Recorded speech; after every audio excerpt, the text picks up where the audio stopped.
You're at the wrong wedding, but I'll marry you instead. Picture this. You burst into a wedding to save your brother. Your heart pounding, rain-soaked and desperate, only to realize you're at the wrong ceremony. And the groom? He's not just any groom. He's a Korean mafia boss with a reputation that makes grown men nervous. And instead of being angry, he looks at you like you're the most interesting thing that's happened to him in years. Then he says, loud enough for everyone to hear, "You're at the wrong wedding, but you're marrying me instead." A wave of laughter rippled through the room. Cameras flash. By morning, you're a meme. By afternoon, you're unemployed. By evening, you're evicted. Your face is everywhere, and suddenly everyone remembers who your father was. The mob accountant who vanished with secrets worth killing for. Then he shows up at your door. The same man who ruined your life with just 7 words. But this time, he's not smiling. He's offering protection. A deal. A way to find your missing brother. And maybe, just maybe, a chance to stop running from a past that's been chasing you for a decade. Let me know in the comments where you're watching from. I love connecting with my viewers around the world. And if you want to see how a wrong turn can lead to the right person, make sure you subscribe. Jae Park's hands trembled against the steering wheel as she navigated Seoul's evening traffic. The late autumn rain pelted her windshield, the wipers working overtime to clear her view. Neon signs blurred through the water streaming down the glass. Pinks, blues, electric greens turning the city into an impressionist painting she had no time to appreciate. Her phone lit up again in the cup holder. Another unknown number. That made 8 calls in the last 20 minutes. She couldn't answer. Not now. Not when every second counted. "Please let me make it in time," she whispered, her voice barely audible over the sound of rain drumming on the roof. "Please, Minjun. Just hold on." The frantic phone call from her younger brother still echoed in her ears. She'd been closing up the coffee shop, wiping down tables and humming along to the radio, when her phone had buzzed. The moment she'd heard Minjun's voice, tight with panic, breaking on every other word, her entire world had tilted. "Nuna, I'm at Hanul Cathedral. They're making me marry someone. I don't want this. I can't. Please, you have to stop it. Please." Then the line had gone dead. Jae had grabbed her keys and run. No coat. No plan. Just pure, desperate love for the only family she had left. She knew exactly what this was about. Minjun had gotten mixed up with the wrong people 6 months ago. Borrowed money from someone who smiled with too many teeth and made promises that sounded too good to be true. She'd warned him. God, she'd warned him so many times. But her little brother had always been a dreamer, always believed the best in people, even when the worst was staring him in the face. A taxi honked as Ji cut across 2 lanes, her small sedan barely squeezing through a gap in traffic. Her heart hammered so hard she could feel it in her throat. Hanul Cathedral. She'd looked it up on her phone at a red light, a massive Gothic structure in Gangnam where Seoul's elite held their ceremonies. The kind of place that required invitations printed on paper that probably cost more than her weekly paycheck. The kind of place a barista from Hongdae had no business entering. But none of that mattered. Minjun was her responsibility. Had been ever since their father disappeared 10 years ago, leaving behind nothing but whispers, rumors, and a legacy of shame. Jae had been 18, Minjun barely 8. She'd raised him in the shadow of their father's reputation, always moving, always hiding, always making sure the name Park never drew the wrong kind of attention. She'd built them a quiet life. Invisible. Safe. And now it was all crumbling because Minjun couldn't stay away from trouble. No. Jae's jaw tightened. Not his fault. Never his fault. He's just a kid who needed a father and got a ghost instead. The cathedral's spires pierced the darkening sky ahead, illuminated by spotlights that made them glow against the storm clouds. Jae's stomach dropped. The parking lot was packed with luxury vehicles. Sleek black sedans and sports cars that belonged in magazines, not in her world. She pulled into the first spot she could find, not caring that she was probably blocking someone in. Her sneakers hit the wet pavement before she'd fully turned off the engine. Rain immediately soaked through her work shirt, the faded black polo with Café Dalgona embroidered over the pocket. Her hair, hastily pulled into a bun during her shift, was already coming loose, damp strands sticking to her neck and forehead. "I look ridiculous," some distant part of her mind whispered. "Everyone in there is going to take one look at you and know you don't belong." But Minjun's voice drowned out every doubt. "Please, Nuna. You have to stop it." The cathedral doors loomed before her, Enormous wooden barriers carved with angels and saints, the kind of craftsmanship that spoke of old money and older power. Through the thick wood, she could hear it. The wedding march. Rich, triumphant organ music that meant she was already too late. No, G gasped, breaking into a run. No, no, no. She hit the doors with both hands, pushing with every ounce of strength her 5'4" frame possessed. For a terrifying second, they didn't budge. Then, with a groan of protesting hinges, they swung inward. The sound that erupted was like thunder. Boom. The doors slammed against the interior walls. The organ music cut off mid-note, and every single person in the packed cathedral turned to stare. G stood frozen in the entrance, chest heaving, rain dripping from her hair onto marble floors so polished they reflected the chandelier light like mirrors. The cathedral was enormous. Endless rows of guests dressed in designer suits and evening gowns, their jewelry catching the light from dozens of candles that lined the aisle. But it was the altar that made her blood run cold. Beneath an archway dripping with white orchids and silk ribbons stood a man who definitely wasn't her brother. He was tall, easily 6 feet, with broad shoulders that filled out a tailored black suit perfectly. His hair was styled back, revealing a face that looked like it had been carved by someone who understood both beauty and cruelty. Tattoos crept up from his collar, intricate designs that disappeared beneath the expensive fabric, the word sinner visible across his eyebrow in elegant script, a small teardrop beneath his left eye, and his eyes, dark, unblinking, fixed on her with an intensity that made her skin prickle. She knew that face. Everyone in Seoul knew that face. Jang Woo-sik, the Ice King, heir to the Black Phoenix Syndicate. The kind of man mothers warned their children about, the kind of name that made room in conversation, the kind of power that didn't ask, it took. This wasn't Minjun's wedding. This was something far, far worse. But Ji's mouth was already open, her desperation already overriding common sense. "Stop the wedding!" she shouted, her voice cracking on the last word. The silence that followed was absolute. No one moved. No one breathed. Except Woo-sik. He tilted his head slightly, studying her the way someone might examine an unexpected painting in a gallery. Curious, intrigued, utterly unafraid. Then his lips curved into a smile that sent ice down Ji's spine. He stepped away from the altar with the fluid grace of a predator, each footstep echoing in the cavernous space. The guests parted like water, and Ji could see phones rising, cameras turning, red recording lights blinking in the dimness. Run, her instincts screamed. Run now while you still can. But her feet wouldn't move. Woo-sik stopped 3 feet away from her. Up close, he was even more intimidating. Not just because of his size or the tattoos or the reputation, but because of the way he looked at her. Like he could see straight through her rain-soaked clothes and trembling hands to something deeper. Something she'd spent 10 years trying to hide. "You're at the wrong wedding," he said, his voice low and smooth, carrying effortlessly through the silent cathedral. Ji's breath caught. She should apologize. Should bow. Should back away slowly and pray he'd let her leave with her life intact. But then Woo-sik reached out, his hand moving with deliberate slowness, and his fingers closed around her wrist. Not roughly, almost gently, but with an unmistakable possession that made her pulse jump. His next words were loud enough for every guest, every camera, every witness to hear. "But you're marrying me instead." The cathedral exploded with sound, gasps, laughter, the rapid-fire click of phone cameras. Ji's vision swam. This couldn't be happening. This wasn't real. But Woo-sik's hand was solid and warm around her wrist, his smile sharp as broken glass. And somewhere in the crowd, someone was already typing frantically on their phone. Already posting. Already making her face the most viral thing in Seoul. And Ji Park, who had spent 10 years staying invisible, had just been dragged into the spotlight by the one man in Korea you never, ever wanted to notice you. Ji woke to the sound of her phone vibrating itself off the nightstand. For one blissful, disoriented moment, she thought it had all been a nightmare. The cathedral, the tattooed Mafia boss, the words that had turned her life into a spectacle.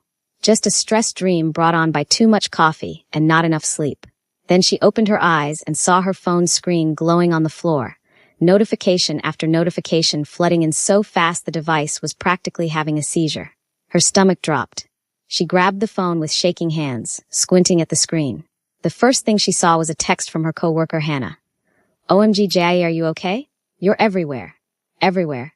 Ji opened her social media app and felt the room tilt. The top trending topic in South Korea wasn't a celebrity scandal or political news. It was her face. #WrongWeddingGirl. The video had been viewed 47 million times. 47 million. Someone had caught the entire thing in crystal clear HD. Her soaking wet entrance, her desperate shout, and worst of all, the moment Jang Woo-sik took her wrist and declared she was marrying him instead. The comments section was a nightmare. Who is this random girl LMAO? She looks like she showed up to the wrong century. Wait, isn't that Park Jae? The mob accountant's daughter? Jae's blood turned to ice. No. That name was buried. That identity was dead. She'd spent a decade making sure no one connected her to her father's legacy. But now, amateur internet detectives were digging through old news articles, posting side-by-side photos of her and her father from 10 years ago. Someone had even found her high school yearbook picture. Park Jae, daughter of Park Sung-min, the accountant who embezzled millions from the Busan syndicate before disappearing. Is she targeting Jang Woo-sik next? Is this a revenge plot? Her phone rang. Mr. Cho from Cafe Dalgona. Jae. His voice was tight, uncomfortable. I'm sorry, but I can't have you working here anymore. Customers have been calling all morning. Some of them, they sound scared. I have a family to protect. The line went dead before she could respond. She sat there, staring at nothing, feeling her carefully constructed life crumbling like sand through her fingers. A knock at her door made her jump. For a wild second, she hoped it was Min Jun, that he'd explain everything, that they'd figure this out together like they always did. But when she opened the door, it was her landlord, Mrs. Kim, holding an envelope with an expression that somehow managed to be both apologetic and relieved. I'm terminating your lease effective immediately, the older woman said, not meeting Ji's eyes. You have until tomorrow evening to vacate. Mrs. Kim, please. I have other tenants to think about. People are already gathering outside, taking pictures of the building. I can't have that kind of attention here. I'm sorry. Another door closing in her face. Ji stumbled back into her tiny apartment and immediately called Min Jun. Straight to voicemail. She tried again. And again. 7 times before she finally left a message, her voice breaking. Min Jun, where are you? I went to save you, but you weren't. Please call me back. Please. I need to know you're okay. Her phone buzzed with a new message from an unknown number. She almost didn't open it. She wished she hadn't. The image showed Min Jun, unconscious or asleep, slumped in a chair. The message below was written in blunt, unforgiving text. Your father knew where the ledger was. So do you. You have 48 hours to remember. Or your brother forgets how to breathe. Ji's hands went numb. The phone clattered to the floor. She didn't know where any ledger was. Didn't know what secrets her father had taken when he vanished. But whoever sent this message didn't care about the truth. They only cared about what they believed. She was still staring at the screen when someone knocked again. Louder this time. More insistent. I said I'll be out by tomorrow, she shouted, anger finally breaking through the shock. Open the door, Ms. Park. A male voice, smooth and calm. Unless you'd prefer I discuss your situation in the hallway where your neighbors can hear. Ji's breath caught. She knew that voice. She opened the door to find Jang Woo-sik standing in her dingy apartment corridor like a luxury car parked in a junkyard. He wore dark jeans and a black leather jacket today, more tattoos visible on his hands and neck. But somehow he still managed to look like he'd stepped out of a magazine spread. Behind him stood 2 massive men in suits, their presence making the narrow hallway feel claustrophobic. You, Jae breathed, and she didn't know if what she felt was relief or rage. You did this. You destroyed my life. Woo-sik's expression didn't change. May I come in? No. He stepped inside anyway, his guards remaining outside. Jae backed up instinctively as he closed the door behind him, his dark eyes sweeping over her cramped studio apartment.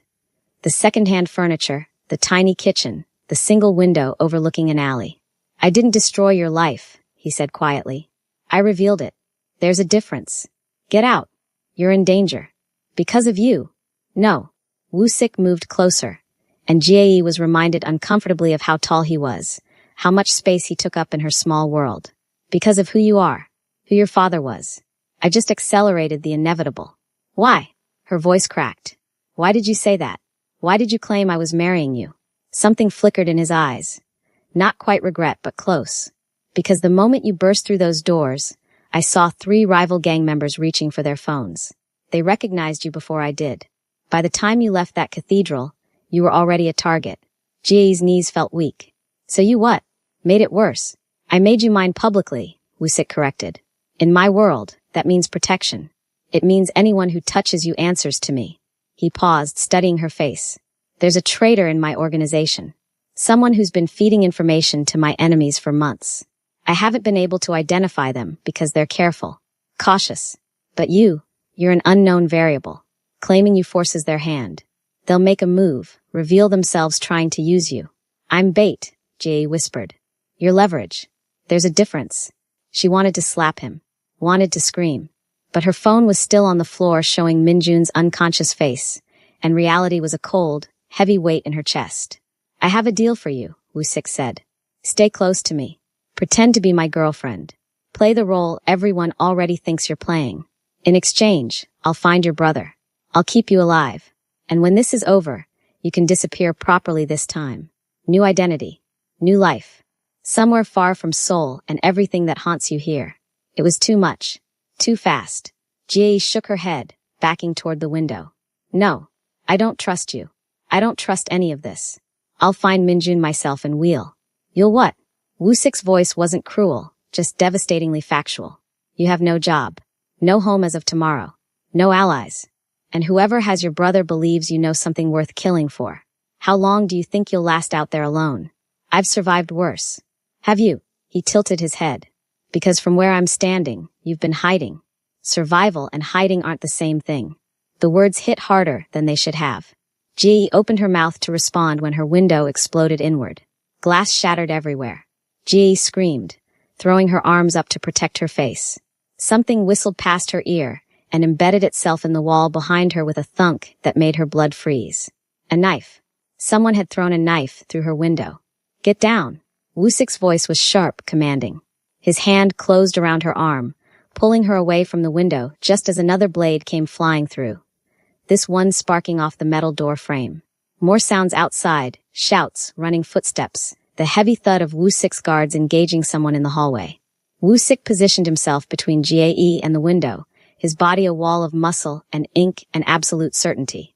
When another knife came through, aimed directly at where Jae was standing, he caught it midair, fingers closing around the blade without flinching. Blood dripped from his palm. Still think you'll survive alone? He asked, not looking at her, his attention fixed on the window. Jae's whole body was shaking. She could hear more commotion outside. Then suddenly everything went quiet. One of Woo-sik's guards appeared in the doorway. Perimeter secure, sir. 2 hostiles down. 1 escaped. Woo-sik finally turned to look at Jae. His expression was still calm, but there was something in his eyes now. Something almost like concern. The deal, he said quietly. Do we have one? Jae looked at the knives embedded in her wall. At the blood dripping from his hand. At her phone on the floor showing her unconscious brother. She thought about her father, who'd tried to run and disappeared instead. About Minjun, who needed her. About the fact that she'd been hiding for 10 years, and all it had taken was one wrong door to bring everything crashing down.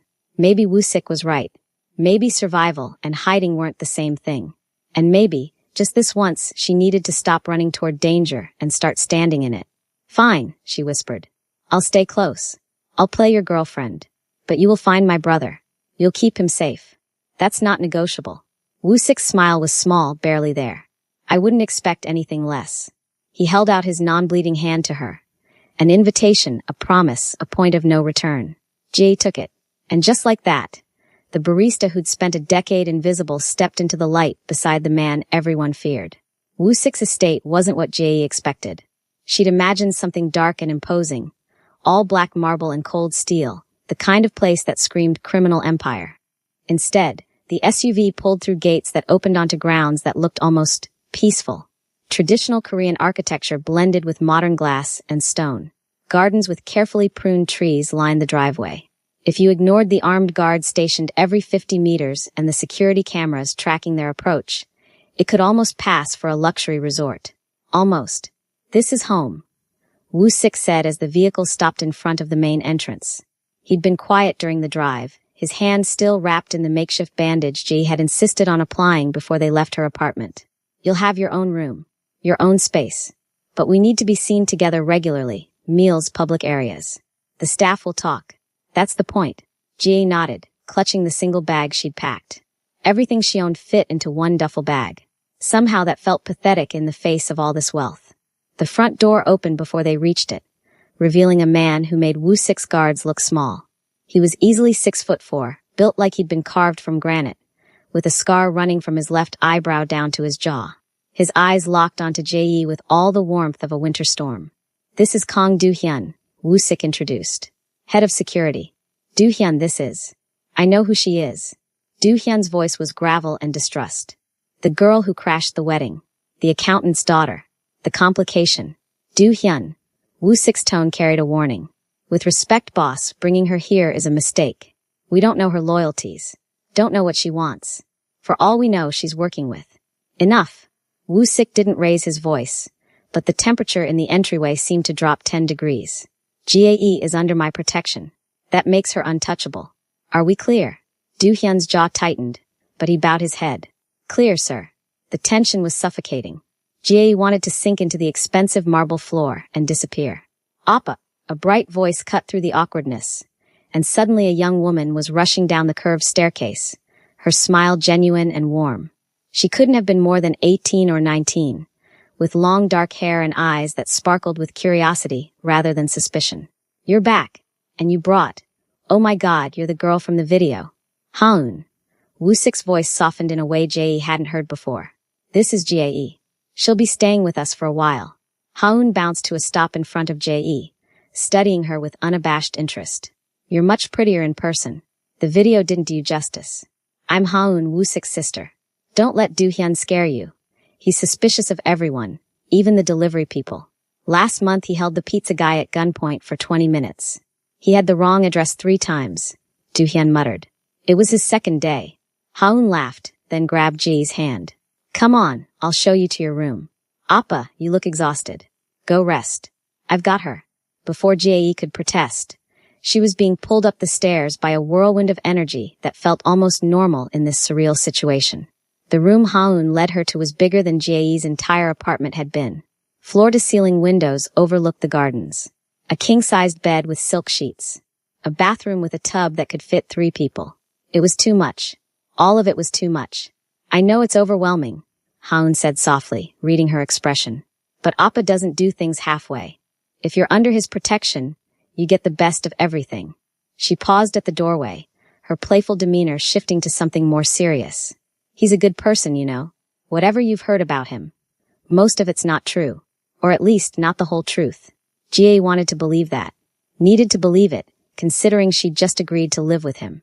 "Get settled," Haun continued. "Dinner's at 7. Appa always cooks on Wednesdays. It's one of his weird rules, says it keeps him grounded." She grinned. Fair warning, he's annoyingly good at it. Jie spent the afternoon unpacking her meager belongings and trying not to feel like an imposter in a palace. At 6:30, she ventured downstairs, following the scent of garlic and sesame oil to a kitchen that looked like it belonged in a cooking show. Woo-sik stood at the stove, his leather jacket replaced with a simple black t-shirt that showed off the full sleeves of tattoos on both arms. He was chopping vegetables with the precision of someone who'd done it 1,000 times. And for a moment, Jie just stood in the doorway, watching this feared mafia boss do something so strangely domestic. "You can come in," he said without turning around. "I don't bite. Your security chief might disagree. Do-hyun doesn't trust anyone. It's what makes him good at his job." Woo-sik glanced over his shoulder, and something in his expression softened when he saw her. "How's the room?" "It's big. Too big. I don't know if I'll ever get used to it." He was quiet for a moment, then gestured to the cutting board beside him. "Want to help? Or are you one of those people who can't cook?" Jie bristled at the challenge in his tone. "I worked in a cafe for 5 years. I can handle a knife." "Prove it." She found herself moving to the counter, taking the knife he offered, falling into the rhythm of chopping beside him. It felt oddly intimate, their shoulders occasionally brushing, the quiet sounds of cooking filling the space between them. "Your hand," Jie said, noticing the professional bandage that had replaced her makeshift one. "Did someone look at it?" "Haun patched me up. She's studying to be a doctor." Pride colored his voice. "Smart kid. Smarter than I ever was. She seems to adore you. She's the only family I have left." Woo-sik's knife stilled for a moment. "The only reason I'm still doing this." Jie wanted to ask what he meant, but something in his posture told her to wait. that the story would come when he was ready. They cooked in comfortable silence until Haun burst in, already talking about her day at university. Dinner was surprisingly normal. If you ignored Do-hyun standing guard by the door, glowering at Jae every time she spoke. Later that night, Jae couldn't sleep. She wandered the house, eventually finding herself in what looked like a study.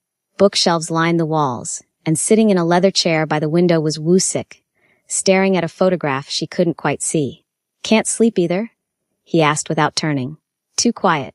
My apartment was always noisy, traffic, neighbors fighting, street music." She moved closer. "What are you looking at?" He hesitated, then handed her the frame. It showed a younger Woo-sik, maybe 17, standing between a stern-looking man and a little girl who could only be Haun. They were at some kind of festival, all three smiling. "My father," Woo-sik said quietly. 3 months before he was murdered. Ji's breath caught. "I'm sorry. Rival gang put a bullet in his head and left him in an alley like garbage. I was 19. Haun was 9. The organization was ready to tear itself apart. Everyone fighting for power, for territory, for control." His voice was flat, emotionless, but Ji could hear the pain beneath it. "I didn't want this life. Wanted to go to university. Wanted to be normal.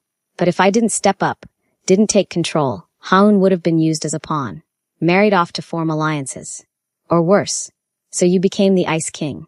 I became what I needed to be to keep her safe." He looked at Jae then, really looked at her. "You understand that, don't you? Doing things you never wanted to do, because someone you love needs you to." She thought of Minjun. Of bursting into that cathedral. Of agreeing to this insane arrangement. "Yeah," she whispered. "I understand." Woo-sik reached up, and Jae realized a tear had escaped down her cheek.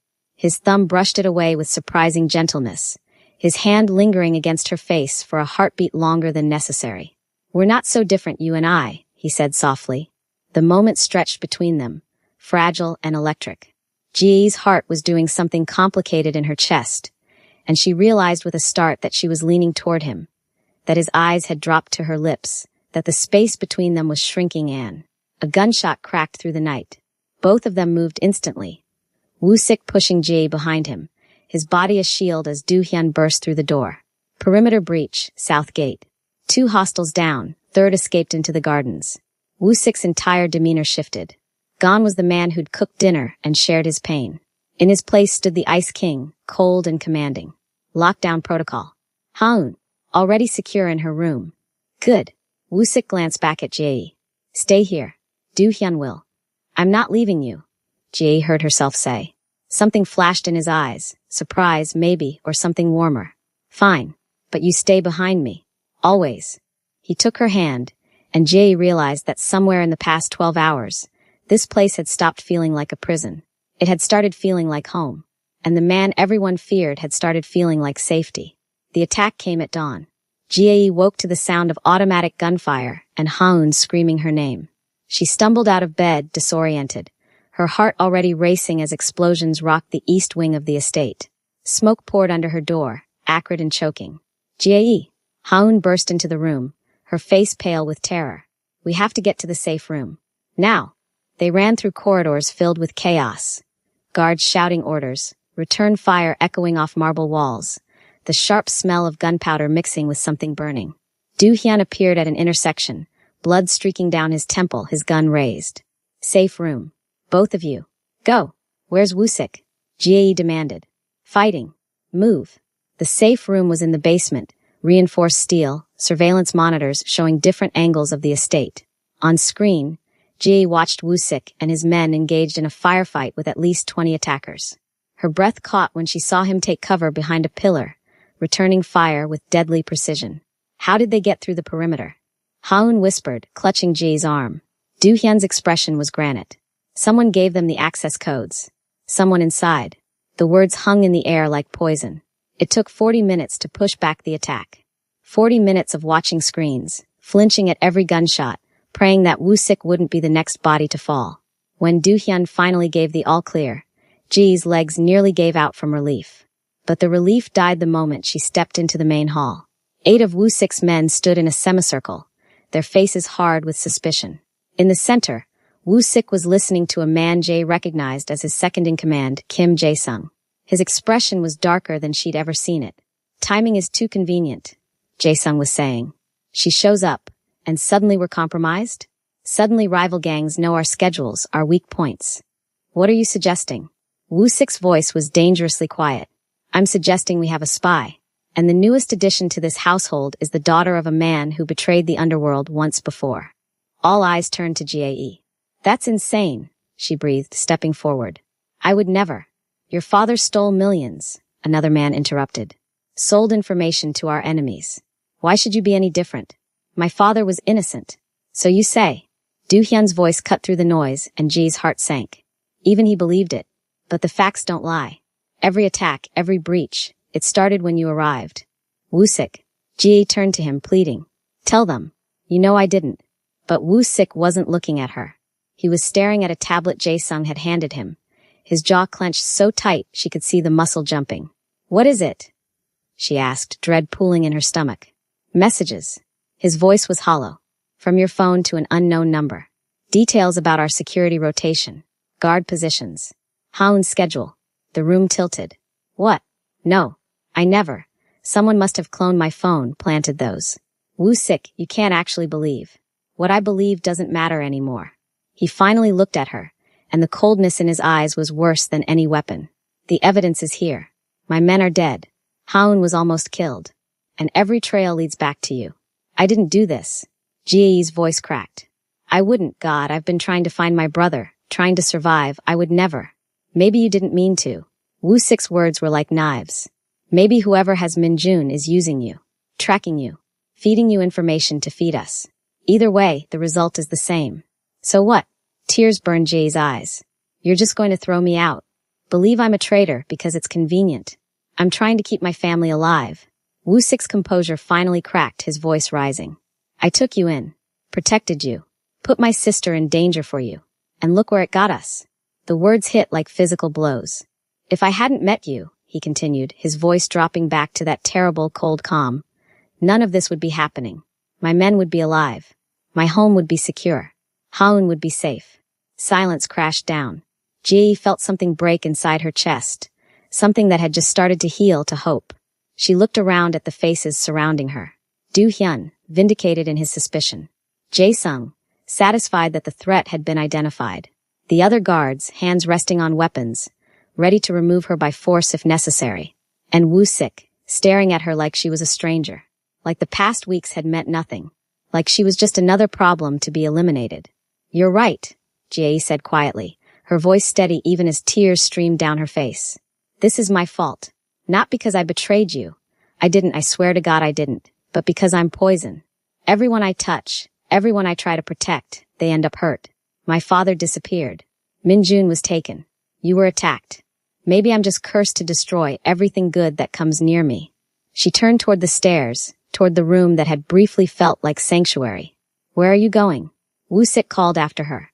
To pack. Isn't that what you want? For me to disappear. He didn't answer. That silence was answer enough. 20 minutes later, Ji walked out of the estate with the same duffel bag she'd arrived with. No one stopped her. Do-hyun watched from the security station, his expression unreadable. Haun wasn't anywhere to be seen. Probably being kept away, protected from the spy who'd infiltrated their home. The gates closed behind her with a finality that felt like a coffin lid. Ji walked until her feet ached, until the estate was far behind her, until the sun began to set over Seoul's skyline. She had nowhere to go. No money except the small amount of cash in her pocket. No friends who hadn't already cut ties after the viral disaster. She was alone. Completely, devastatingly alone. She ended up in a 24-hour convenience store, buying instant ramen with trembling hands. Sitting on the curb outside because even spending money on a PC bang felt like too much luxury for someone who ruined everything she touched. If I hadn't met you, none of this would be happening. The words played on repeat in her mind, each repetition driving the knife deeper. Maybe he was right. Maybe she should have stayed invisible. Should have let Min-jun handle his own problems. Should have never burst through those cathedral doors and crashed into Jang Woo-sik's life like a wrecking ball. Her phone buzzed. For one desperate second, she hoped it was Woo-sik. Hoped he'd realized his mistake. It was a news alert. Mafia boss's girlfriend exposed as spy. Black Phoenix syndicate in chaos. The article featured screenshots of those planted messages, photos of the attack aftermath, and speculation about whether GAE was working for rival gangs or planning something even more sinister. The comments section was worse than before. I knew she was sketchy from the start. Like father, like daughter, both traitors. Woo-sik should have killed her on sight. GAE's hands shook so badly she nearly dropped the phone. Meanwhile, in the ruins of his study, Woo-sik stood surrounded by debris from the attack. His knuckles were bleeding from where he'd punched the wall. Once, twice, until Do-hyun had physically restrained him. You did what you had to, Do-hyun said quietly. To protect Ha-eun. To protect us all. But the words felt hollow. Woo-sik's eyes fell on a damaged filing cabinet, its lock blown off during the attack. Papers had spilled across the floor. Old documents his father had kept. Things Woo-sik had never bothered going through because looking at his father's handwriting hurt too much. One folder caught his attention. The label read, Park Sung-min, Busan Incident. His stomach dropped. With shaking hands, Woo-sik opened the folder. Inside were ledgers, transaction records, and a letter in his father's handwriting. As he read, the floor seemed to disappear beneath him. Park Sung-min discovered discrepancies in the Busan operation. He found evidence that I had been skimming funds, laundering money through offshore accounts. He threatened to expose me to the other families. I couldn't let that happen. I framed him for the theft. Made it look like he'd stolen millions and run. The other families believed it. They hunted him. By the time they found him, I made sure he couldn't tell the truth. JSW. The letter was dated 3 days before Park Sung-min's disappearance. 3 days before GAE lost her father. Boss! Do-hyun's voice came from far away. What is it? Woo-sik couldn't speak. Couldn't breathe. The evidence was right here, in his father's own handwriting. Confession to murder, to framing an innocent man, to destroying a family. GAE's family. My father was innocent, she'd said. Over and over, she'd insisted. And he hadn't believed her. More documents fell from the folder. Surveillance photos. Witness reports that had been suppressed. Evidence that Park Sung-min had actually been trying to protect the organization from corruption. Evidence that Woo-sik's own father had killed a good man to save his own reputation. And Woo-sik had just accused that man's daughter of being a traitor. Had thrown her out. Had told her everything bad in his life was her fault. Oh God, he whispered. What have I done? His phone was in his hand before conscious thought caught up, dialing her number. It rang once. Twice. 3 times. Voicemail. He tried again. Again. Again. Nothing. Find her. Woo-sik ordered, his voice raw. Find GAE. Now. Bring her back. Boss, if she really is. She's not. The words exploded out of him. She's innocent. She was always innocent. Just like her father. And his voice broke. I just destroyed the only person who ever looked at me and saw something worth saving. Do-hyun's expression shifted from suspicion to horror as the realization set in. I'll mobilize everyone. We'll search every. It might already be too late. Woo-sik stared at his phone, at the call that wouldn't connect. I pushed her away. Told her she was the problem. If she runs, if she hides. If she gets hurt because I was too blind to see the truth. The thought was unbearable. Somewhere in Seoul, Jae was alone, hunted, and believing she was the villain in everyone's story. And Woo-sik, who'd sworn to protect her, had become the one who hurt her most. Woo-sik had been searching for 36 hours when he finally found her.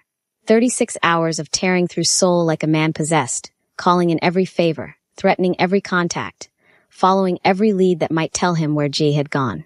His men had searched hospitals, shelters, train stations. Do-hyun had hacked into every CCTV camera in a 5-mile radius of the estate. Nothing. It was Ha-eun who finally found the clue, a single transaction from Jae's nearly empty bank account. 20,000 won withdrawn from an ATM in Itaewon, near the old shipping district. The same district where her father had last been seen alive 10 years ago. She went looking for answers. Woo-sik realized with growing dread. She went looking for her father. He drove himself this time, alone despite Do-hyun's protests. The streets near the shipping yards were industrial, abandoned. The kind of place where screams went unheard and bodies went unfound. Rain had started again, turning the cracked pavement slick and treacherous. The warehouse was easy to spot. The only building with lights on, with cars parked outside. Expensive cars. The kind that belonged to the Jade Serpent Syndicate, the very gang that had been sending Jae threats. Woo-sik's blood turned to ice. He approached on foot, his gun drawn, every sense on high alert. Through a grimy window, he saw them. Jie was tied to a chair in the center of the warehouse, her face bruised, blood trickling from her split lip. 3 men surrounded her, and the one speaking, the Jade Serpent's second in command, a snake named Choi Minho, was holding a knife to her throat. Last time, Park Jae. Where did your father hide the original ledger? The one that proves the Black Phoenix boss murdered him. I don't know. Ji's voice was hoarse, broken. I've told you 100 times, I don't know. Then you're no use to us. The knife pressed harder, drawing blood. Woo-sik didn't think. He kicked the door open, his gun trained on Minho's head. Let her go. Every head turned. Jie's eyes widened and Woo-sik saw something flash across her face. Hope, disbelief, and underneath it all, the hurt he'd put there. Minho laughed, but there was nervousness in it. Jang Woo-sik. Right on time. Your girlfriend here was just about to tell us where. She's not my girlfriend. Woo-sik's voice was steady, even as his heart tried to break through his ribs. She's the woman I love, and you're going to let her go. Now. Or what? You shoot me. My men shoot you both. Not exactly a winning strategy. Then take me instead. Woo-sik lowered his gun slowly, raising his hands. I'm the one you really want, aren't I? The head of the Black Phoenix Syndicate. Take me. But let her go. Woo-sik, no. Ji struggled against her bonds. Don't, they'll kill you. Better me than you. He took a step forward, his eyes never leaving Minho's. She doesn't know anything. She never did. Her father was innocent. I have the proof. My father framed him, murdered him. Ji has spent 10 years running from a crime she didn't commit, from a legacy that was a lie. His voice cracked. And I accused her of the same betrayal. I pushed her away when she needed me most. So if someone has to pay for all the sins of our fathers, let it be me. Minho studied him, calculating. Touching. But I think I'll keep you both. He nodded to his men. They moved toward Woo-sik. Everything happened at once. Woo-sik's backup, because despite his orders, Do-hyun had followed him anyway, crashed through the side entrance. Gunfire erupted. Minho dragged Jae backward, using her as a shield, his knife still at her throat. Everyone stop or she dies. The shooting ceased. Woo-sik stood frozen, his gun raised but useless with Jae in the line of fire. Let her go, Minho, he said quietly. This is between our families. She's innocent. No one's innocent in our world. Minho's smile was poison. You taught me that. The knife began to move. Woo-sik fired. Not at Minho. He couldn't risk hitting Jae. He shot the light bulb directly above them, plunging that section of the warehouse into darkness. In the chaos of broken glass and sudden shadow, Jae threw her weight backward, slamming her head into Minho's face. He stumbled. His grip loosened. Jae tore free just as Woo-sik reached her, his body covering hers as more shots rang out. Something hot and sharp tore through his shoulder, spinning him around. But he kept his body between Jae and the gunfire. Stay down, he gasped, his blood soaking into her shirt. You're hit. Jae's hands frantically searched his body, finding the wound. Oh God, I'm fine. I'm fine as long as you're. More gunfire. But this time, it was Do-hyun and his team, systematically taking down Minho's men. Within minutes, it was over. Minho himself lay unconscious, disarmed, bleeding from a head wound. Police sirens wailed in the distance, growing closer. We need to move, Do-hyun called out. Boss, we need to. But Woo-sik wasn't listening. He was staring at Jae, at her torn clothes and bruised face, and the tears streaming down her cheeks. At the woman he'd failed, accused, and nearly lost forever. I'm sorry, he whispered. Jae, I'm so sorry. I should have believed you. Should have trusted you. Should have. Stop. Her hands cupped his face, and despite everything, her touch was gentle. You came for me. You offered yourself. You. Her voice broke. You said you loved me. I do. The words came easier than breathing. I love you. I think I started loving you the moment you burst through those cathedral doors, soaking wet and fearless and completely insane. You walked into my life like a storm, and I tried to tell myself it was pretend, that it was strategy, but the truth is... He pressed his forehead to hers, heedless of the blood, the sirens, the chaos around them. You became my home. The only real thing in a world built on lies. You became mine too, Jae whispered. Even when I was terrified. Even when everything fell apart. You became the place I wanted to run to, not from. Then don't run anymore. His thumb brushed her cheek, wiping away tears mixed with rain and blood. Stay. Choose me. Choose us.